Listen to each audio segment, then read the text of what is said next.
bueno, vos sabés lo que estuvo pasando en la semana con la Agencia Nacional de Discapacidad, ANDIS, que, bueno, empezaron a cambiar los términos, ¿no? De cómo catalogar a los que tenían distintas patologías.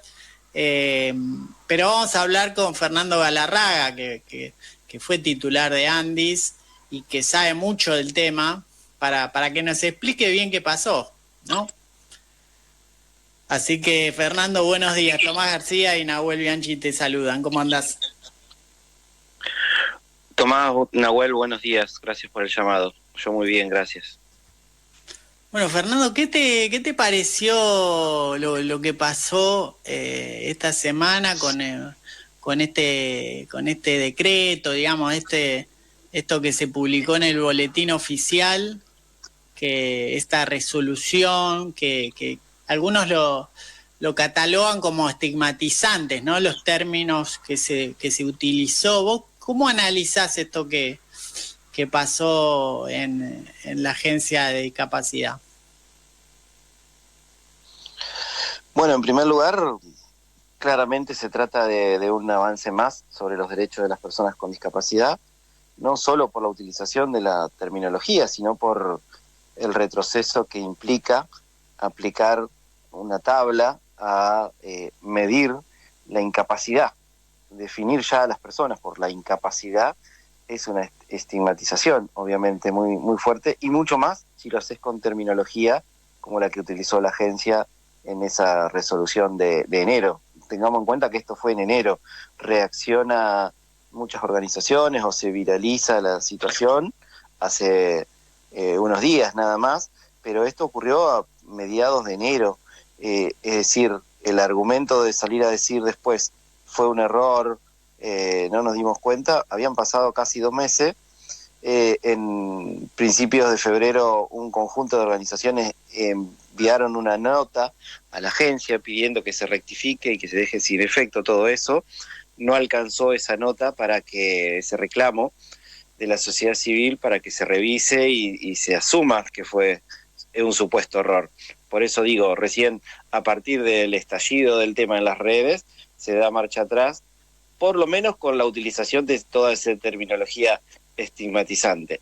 En lo que no se da marcha atrás es en utilizar una tabla médica absolutamente perimida para medir la supuesta incapacidad de las personas con discapacidad y así ajustar el número de pensiones vigentes que se financian desde el Estado todos los meses. Esta resolución y, bueno, esto que estás comentando, estos términos que se utilizaban, ¿existen, digamos, en el mundo que se los denomine de esa forma? ¿De dónde los sacan? Digamos, ¿o es una invención de este gobierno? No, son terminologías que existieron, claramente existieron. Sin embargo, vos te fijás que en el uso cotidiano, en el uso coloquial, imbécil, idiota, son terminologías que han devenido en insultos, en agravio, en terminologías que buscan generar un daño a la persona a la que se lo aplica. Y vienen de la psiquiatría, vienen de la salud mental, de la terminología que se utilizaba, pero hace muchos años. Si vos mirás alguna bibliografía que relata, que recoge información estadística sobre nuestro país, en censos de población hace 80, 70 años, existía la categoría de idiotas, porque era una terminología que se aplicaba para tratar de clasificar la determinada condición de algunas personas que no pueden, por su condición, estar conociendo el dinero, pudiendo comunicarse de manera oral, etcétera. Pero claramente esas terminologías y esas clasificaciones cayeron en desuso hace mucho tiempo y fueron superadas a nivel mundial. En esto que retrotrae la utilización de esos términos es significativamente un avance muy concreto sobre los derechos de las personas con discapacidad, sobre la dignidad de las personas con discapacidad. Ya no solo te ajustan las pensiones, ya no solo te llaman a una auditoría intempestiva, sino con muy pocos días para presentar estudios que en cualquier situación demoran muchas semanas en conseguir turnos y poder realizarlos, etcétera, etcétera, todo lo que está ocurriendo en relación a estas auditorías, sino que también ahora te denigran desde el lenguaje y desde la clasificación que utilizaron en esta resolución.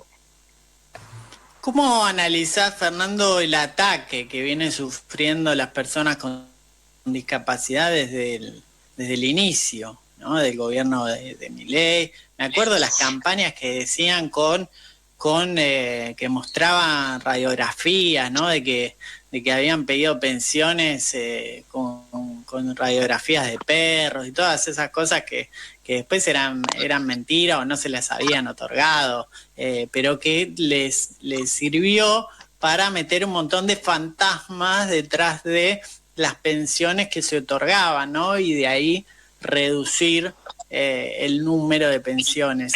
¿Qué ves detrás de todo ese ataque? ¿Solo ves un recorte de gasto o ves algo más detrás también? No, lo que veo fundamentalmente es una voracidad por los fondos, por quedarse con todo lo que el Estado invirtió históricamente en nuestro país en la contención social, en garantizar derechos, y una voracidad también por destruir a ese Estado. Entonces, el presidente lo dijo con claridad: soy el topo que vengo a destruir el Estado desde adentro. Y eso está haciendo en todas las áreas. Anoche mismo despidieron a casi 2.000 trabajadores de la CENAF, el área que cuida a la niñez y a la adolescencia en la Argentina. Y sin embargo, lo hace sin ponerse colorado, a horas de haberse mostrado preocupado por la muerte de una niña en un hecho de inseguridad. Entonces, me parece que hay un gobierno que tiene una facilidad para el doble discurso, que miente sin ningún descaro, que destruye sin importarle las víctimas de esa destrucción, un Estado que reniega de toda nuestra identidad social y cultural como nación, como país, para contener a los grupos más vulnerables y garantizar derechos. Todo eso está atrás de un fin fundamental, que es la caja, que es quedarse con la caja del Estado para ponerla a los pies del Fondo Monetario o de quien sea, y garantizarle sí los negocios y garantizarle sí la tabla sin rojo a quienes vienen a mirarla. No hay otro fin. Él me hace acordar mucho todo esto que estamos viviendo a un gobierno de ocupación, porque realmente todos los días nos levantamos con una noticia que le pega a la mayoría del pueblo y que solo beneficia a unos pocos privilegiados. Fernando, ¿cuáles son los reclamos que hoy hay entre las personas con discapacidad después de este año y pico de gobierno que bueno, justamente todo lo que vos comentabas que fue haciendo para recortar pensiones, recortar derechos de mucha de la gente? ¿Cuáles son los reclamos que hay, vos que estás en contacto con muchas personas? Mira, los reclamos fundamentales tienen que ver con frenar este retroceso en materia de quita de derechos, en cuanto al acceso a la pensión, en cuanto a la estigmatización y a la criminalización de la discapacidad de alguna manera, porque todo este discurso de la radiografía del perro, la denuncia que se hizo contra mí y contra otros funcionarios, tuvieron como único fin tender un manto de sospecha sobre las personas con discapacidad. Hoy, cuando decimos esto, que lo que baja el discurso que baja de arriba luego se reproduce en la sociedad, está ocurriendo con las personas con discapacidad, claramente está ocurriendo. Digo, vos, hay compañeros que presentan un pase de certificado en un colectivo para usar el transporte gratuito, algo que está garantizado, que es un derecho, y hay choferes que ya le dicen, este no será trucho, vos no serás uno más de los avivados. Entonces, cuando ya se instala esa sensación de que todo es trucho, de que todo es malo, de que todo ha sido de alguna manera producto de una avivada o de algo corrupto, es muy difícil plantear la inclusión, es muy difícil plantear el rol del Estado como garante de esa inclusión. Y los reclamos tienen que ver con que tenemos que frenar esta verdadera ola de estigmatización hacia las personas con discapacidad. Y después, por supuesto, los retrocesos lógicos que se reclamen de parte de la sociedad en volver a la mirada médica, porque la ANDIS pasó de estar al lado del presidente prácticamente de la Nación, en Secretaría General, lo que le da una jerarquía y una visibilidad muy importante, a estar en el Ministerio de Salud. Un retroceso muy grande en materia de jerarquización y de enfoque hacia la discapacidad, obviamente. Y ni hablar de lo que es el ajuste en el costo de las prestaciones, todas las trabas burocráticas para la facturación, para la autorización de nuevas prestaciones.